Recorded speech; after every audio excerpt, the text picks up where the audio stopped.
السلام علیکم ورحمۃ اللہ وبرکاتہ۔ تمام سننے اور دیکھنے والوں کو عید الاضحیٰ کی پرخلوص مبارکباد۔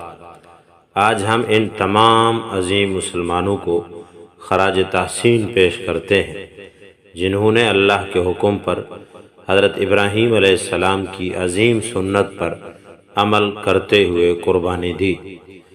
یہ صرف ایک جانور کا ذبح کرنا نہیں، یہ اطاعت، وفا، محبت اور قربانی کے جذبے کی عظیم مثال ہے۔ یاد کیجئے وہ منظر جب حضرت ابراہیم علیہ السلام نے خواب میں دیکھا کہ وہ اپنے بیٹے حضرت اسماعیل علیہ السلام کو اللہ کے راستے میں قربان کر رہے ہیں، اور جب بیٹے کو بتایا تو اسماعیل علیہ السلام نے کہا، ابا جان، آپ کو جو حکم دیا جا رہا ہے اسے کر گزریے، انشاءاللہ آپ مجھے صبر کرنے والوں میں پائیں گے۔ سورہ صافات آیت نمبر 102۔ کیسا باپ، کیسا بیٹا، کیسی قربانی، کیسی اطاعت، سبحان اللہ۔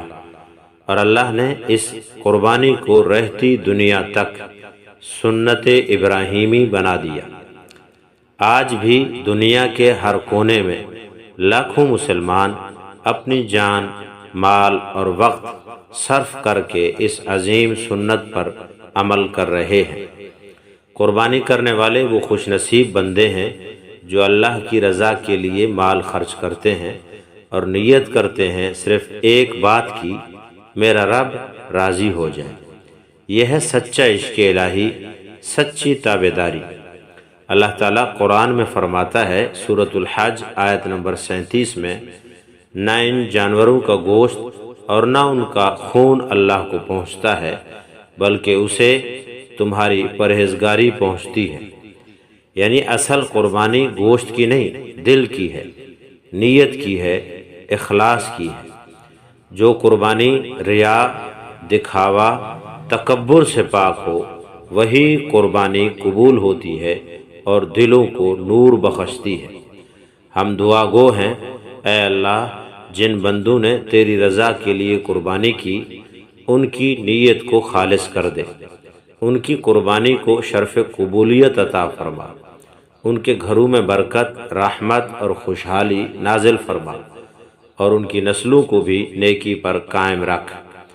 یا اللہ، ان کی قربانیوں کو روز محشر ان کے حق میں گواہی بنا دے، اور ہمیں بھی ان میں شامل فرما جو تیری راہ میں سب کچھ قربان کرنے کا حوصلہ رکھتے ہیں۔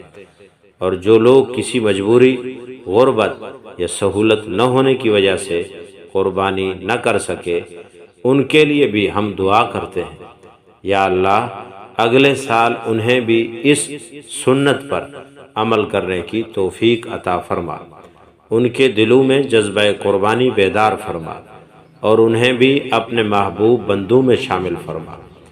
یاد رکھیں، قربانی صرف 3 دن کا عمل نہیں، یہ ایک سوچ ہے اور ایک طرز زندگی ہے۔ اگر ہم جانور قربان کریں لیکن اپنی انا، غرور، حسد اور گناہ کی عادتیں زندہ رہیں تو پھر ہم نے قربانی کا مقصد نہیں سمجھا۔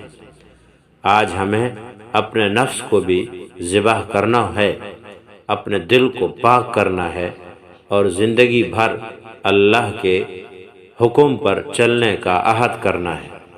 یا اللہ، ہمیں بھی حضرت ابراہیم علیہ السلام جیسا جذبہ عطا فرما، حضرت اسماعیل علیہ السلام جیسی تابعداری عطا فرما، اور اپنے محبوب نبی صلی اللہ علیہ وسلم کی سنتوں پر چلنے والا بنا دے۔